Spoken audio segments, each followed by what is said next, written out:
the prison that breaks inmates. On an island just a few miles from Manhattan sits a place the city tries to forget, a place where justice doesn't end. It transforms into survival. They call it Rikers Island. Here, inmates don't just serve time, they lose pieces of themselves. Every hallway echoes with rage. Every cell tells a story of pain, corruption, and control. And once you step inside these walls, you're not the same when you walk out, if you walk out at all. This is Rikers, the prison that breaks inmates. For decades, Rikers Island has been New York City's shadow, a sprawling jail complex stretching over 400 acres of land built on garbage and misery. It was never meant to hold the amount of people it does today. With more than 7,000 inmates and thousands of staff, it's one of the largest correctional institutions in the world. But Rikers isn't a prison in the traditional sense. It's a city of despair, a holding pen for those awaiting trial, often too poor to post bail. Some inmates stay for months, others for years, trapped in limbo between guilt and innocence. Fade and archival sounds of helicopter over East River, faint voices yelling CO. Co! Inside, gangs run dorms like kingdoms. Officers look the other way, or worse. Join in. Beatings are routine. Solitary confinement isn't punishment, it's control. Even guards admit that Rikers has a pulse of its own, unpredictable, violent, and ready to explode at any moment. One former inmate described it best. You don't do time in Rikers. Rikers does time in you. Today, we'll step into that world. From the chaotic intake center to the notorious solitary units. From the politics of gang control to the corruption that keeps the place alive. This isn't just a story about a jail. It's about a machine that feeds on human failure and refuses to die. Before we go deeper into Rikers Island, where survival means breaking before you're broken, take a moment to like this video, subscribe, and turn on notifications. Every story we tell uncovers a hidden truth the system wants you to forget, and your support helps keep those stories alive. Now, let's step inside a prison that breaks inmates, the island that time forgot. Rikers Island wasn't supposed to exist. In the early 20th century, city planners needed a place to dump Manhattan's waste. So they chose a swampy patch of land in the East River near LaGuardia Airport. By 1935, it had become something else, a detention center for the city's most troubled inmates. Over the years, the island grew, building after building, cell after cell, until it became a world completely isolated from the rest of New York. Getting there feels like crossing into another dimension. A single narrow bridge connects Rikers to Queens, guarded, restricted, cold. Even the air smells different, metallic, stale, heavy. Once you're in, there's no skyline, no city lights. Just endless concrete yards, peeling paint, and the constant hum of fluorescent lights. Officers describe their shifts as 12 hours of chaos. Inmates describe them as 12 hours of fear. What was meant to be a temporary solution for overcrowded jails became a permanent scar on New York's conscience. Politicians promise reform. Activists demand closure. Yet every attempt to fix Rikers ends the same way, with silence, bureaucracy, and blood. And the deeper you go, the darker it gets. The code of survival. Once you cross that bridge into Rikers, everything you thought you knew about right and wrong disappears. There are no laws inside, only rules. Unwritten, unspoken, enforced through fear. Every dorm, every block, every tier runs on what they call the code. The code decides who eats, who sleeps, who bleeds, and who breathes. It's not written down, but every inmate learns it fast, or they don't last long enough to learn anything else. Inside Rikers, respect isn't earned by being tough. It's earned by surviving humiliation. You get tested on your first day, the moment you step into the dorm. Someone might bump your shoulder. Someone else might grab your food. If you don't react, you're marked forever. But if you fight, even if you lose, you gain something more valuable than pride. You gain a name. They say the walls remember every punch, every scream. Inmates form alliances not because they want to, but because they have to. Gangs become families, and loyalty is a currency stronger than money. If you don't belong to someone, you're open game. And then there's the other side, the guards. Many of them grew up in the same neighborhoods as the inmates. They know the slang, the codes, the street politics. Some use that to keep peace, others to keep power. It's a dangerous balance. A guard who looks weak can lose control of an entire unit. An inmate who looks too strong can disappear into solitary. Here, control is everything, and nobody really has it. One former detainee described it like this: Rikers is like a pressure cooker. You either learn how to live with the heat or you explode. But what happens when that pressure gets too high? When survival becomes violence, and violence becomes routine. That's when the island starts taking lives in ways no one ever intended. The violence they hide. Violence at Rikers isn't an accident. It's part of the system. It doesn't start with gangs or grudges. It starts with a culture, a place where pain becomes policy, and silence keeps the wheels turning. Inside the walls, fights break out every day. Some over food, some over beds, most over nothing at all. Inmates call it the program, a twisted routine where blood on the floor is as normal as breakfast. Guards patrol the tiers, but their presence doesn't bring peace. In some units, they're feared more than the gangs themselves. There are stories, whispered stories, of officers who stage fights, betting on who bleeds first. Others use what they call the dance, where an inmate is dragged into a blind spot, beaten, then written up for resisting. Every incident is buried under paperwork. Every bruise becomes self-inflicted. Every death becomes unexplained. From 2010 to 2025, dozens of people have died inside Rikers. Suicides, overdoses, heart attacks. At least that's what the reports say. But if you talk to the families, they'll tell you a different story. One of neglect, abuse, and cover-ups. One mother said she got a call saying her son collapsed. But when she saw the body, his face was unrecognizable. The official report listed no injuries. Yet his jaw was broken, his ribs crushed. And then there's solitary, the most feared part of Rikers. Inmates call it the box. Tiny cells, barely large enough to stretch in, where men are locked for 23 hours a day. No sunlight, no sound, just concrete and madness. Some stay there for weeks, others for years. Psychologists say a month in solitary can permanently alter the brain. At Rikers, it's often used as punishment for things as small as talking back to a guard. One former inmate described it. You start talking to the walls. Then you realize the walls are talking back. When people finally leave Rikers, they don't walk out free. They walk out fractured, haunted by sound that never stopped echoing in their heads. But while the violence inside Rikers keeps taking lives, the outside world keeps turning away until a whistleblower stepped forward and exposed what was never meant to be seen. The whistleblower, in a place built on silence. Speaking up is a death sentence. That's why, when one correctional officer decided to expose Rikers, he didn't sign his name. He called himself Officer K. For years, Officer K watched what most people refused to see. Beatings disguised as accidents. Paper trails rewritten. Cameras conveniently broken during critical incidents. And the code, not the inmate one, but the correctional code of silence. At Rikers, if a guard crosses that line, they become the enemy. And Officer K was about to learn that the hard way. He leaked internal memos to a journalist. Reports detailing systematic abuse, falsified logs, and cover-ups going back years. One document described a practice called tuning up, where officers discipline inmates in rooms without cameras. Another revealed an unofficial quota system. The more violent incidents written up, the more funding certain divisions received. When the story hit the news, it shook the city. Headlines screamed corruption, and politicians called for investigations. But inside Rikers, nothing changed. If anything, things got worse. Officer K was reassigned, then demoted. Then one night, after filing another complaint, his car was found burned in the staff parking lot. No one was ever charged. And a week later, he quit. He left behind hours of recordings, hundreds of pages of logs, and a final note. If you want to understand Rikers, follow the paperwork they tried to erase. Those leaks would later become the foundation for multiple federal investigations. But even then, no one could agree on who to blame.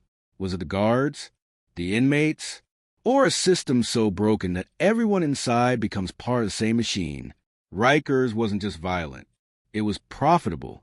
And behind that profit was a secret few ever talked about: the deals made between the jail administration and private contractors feeding off human misery.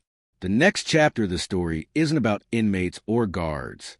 It's about money and how greed keeps Rikers alive, no matter how many people die inside it. The business of suffering. Behind every broken system, there's a business that keeps it running. Rikers Island isn't just a jail. It's an economy, an invisible market built on contracts, deals, and desperation.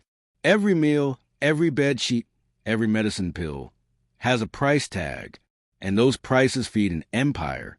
City records show that millions of dollars flow through Rikers every year, not to fix it, but to sustain it. Food contracts go to private vendors who cut corners to save costs. Inmates call it slop. Molded bread, watered-down juice, and meat so gray no one can tell what it used to be. Yet on paper, each meal is billed at premium rates.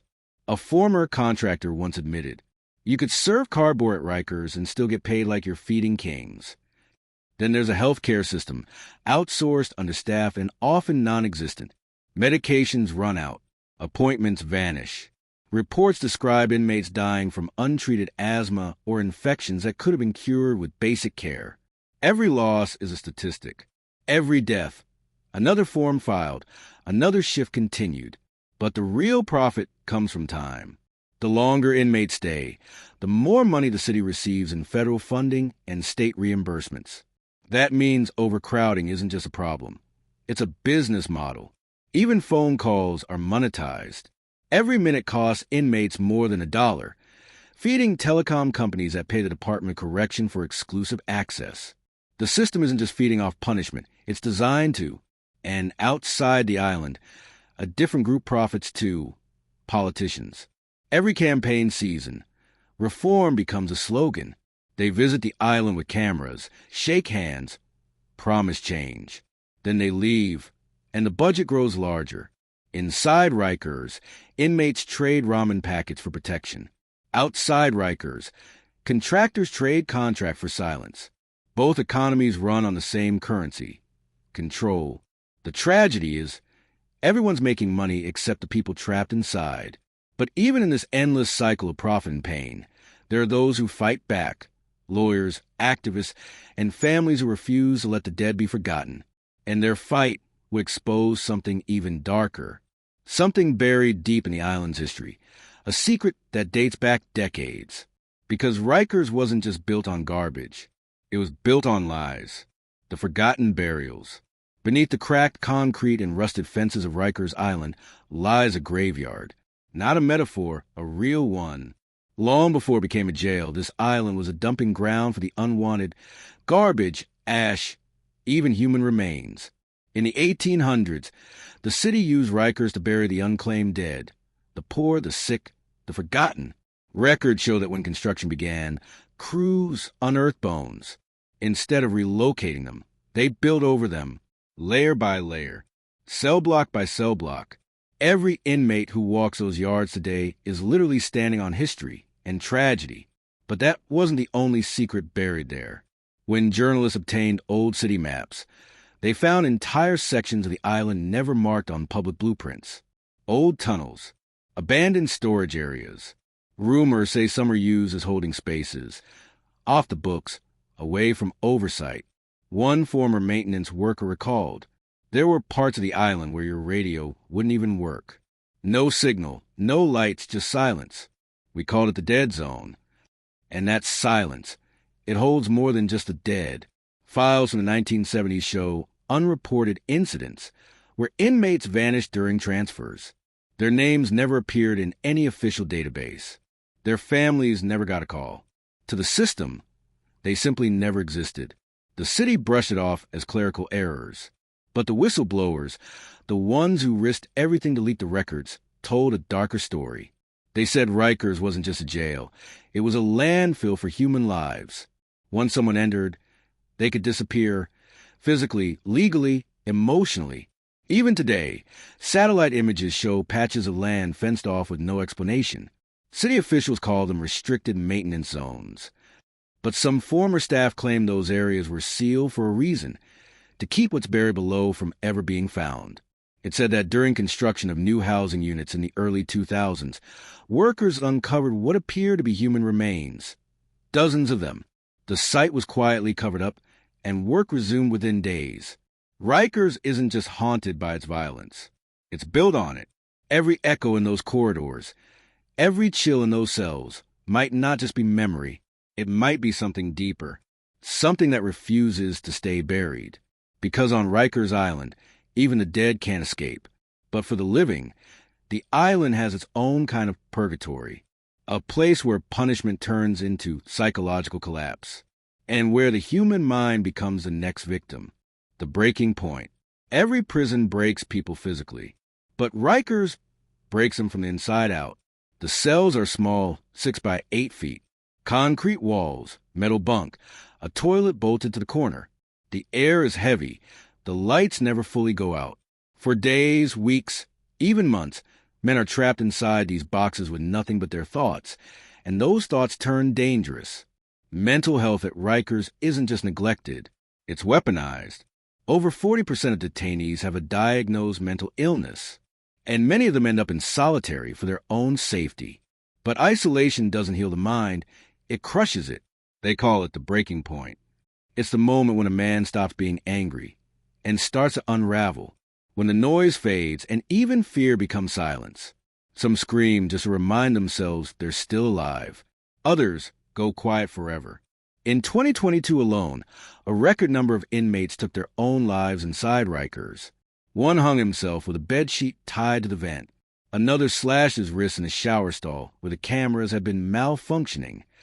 One officer said, "You could tell who was next. Their eyes just went blank." And yet, despite reports, despite lawsuits, despite public outrage, the cycle continued. Mental health units were understaffed, therapists rotated out weekly, and suicide prevention protocols were nothing more than paper on a clipboard. Former psychiatrist Dr. Lisa Ortega described it bluntly. Rikers doesn't treat trauma, it manufactures it. Even those who survive mentally don't escape unscarred. They leave the island paranoid, sleepless, hypervigilant, as if Rikers follow them home. And in a way it does, because the prison isn't just a place. It's a system of control that extends far beyond its walls, into courts, parole offices, even family homes. The city calls it rehabilitation, but ask anyone who's been there and they'll tell you, there's nothing to rehabilitate when you've already been broken. But some refuse to break. Even in the darkest corners of Rikers, there are those who fight back, inmates who write, who document, who smuggle their truth out piece by piece. They don't fight for freedom. They fight for memory. And one of them, a young detainee named Malik, managed to do what no one else could, expose Rikers from the inside. The letters from the inside. He was 23, charged but not yet convicted. Malik had never been in serious trouble before. A small-time mistake turned into a nightmare. Rikers was supposed to be a stop on his way to trial. Instead, it became his education in survival and resistance. Sound, paper unfolding, faint background chatter of a crowded dorm. From his first night, Malik saw what the world never would. Guards trading blows with inmates while cameras looked away. Men left bleeding in showers for hours. Food so spoiled that rats fought the inmates for it. He started writing. Quietly, secretly. He used scraps of paper, pen tips hidden inside toothpaste tubes, and envelopes smuggled to the laundry detail. At first, the letters were personal, messages to his mother about missing home. But over time, they became testimonies, accounts of violence, names, dates, descriptions so vivid, they painted the truth in ink the system couldn't erase. He wrote about a cellmate who hanged himself after being denied medication, about a guard who turned off the water in the showers for 3 days as punishment, about nights when the screams didn't stop until morning. Malik's words made their way out, smuggled through a volunteer who worked in education services. Those letters ended up in the hands of a journalist from the City Ledger, and soon they were everywhere. Front pages, podcasts, TV panels asking, what's really happening inside Rikers Island. The public outrage was instant. For the first time, people didn't see mugshots. They saw stories. They heard Malik's handwriting turned into headlines. We sleep in fear, wake in pain, and live in silence. But inside Rikers, that kind of honesty comes with price. Malik was transferred, no warning, no reason. He disappeared from the dorm. Other inmates said they saw him once after that, in solitary, thinner, quiet, eyes hollow. Then nothing. The administration called it a routine transfer. But the journalist who published his letters tried to find him. No records, no contact, no release date. It was as if he'd vanished into the system he exposed. Some say he was released under a new name. Others believe he never left Rikers at all. But Malik's words lived on. They became part of lawsuits, investigations, documentaries. They forced the city to admit, even if quietly, that Rikers was no longer a jail. It was a wound that never healed. And yet, even with the world watching, nothing truly changed.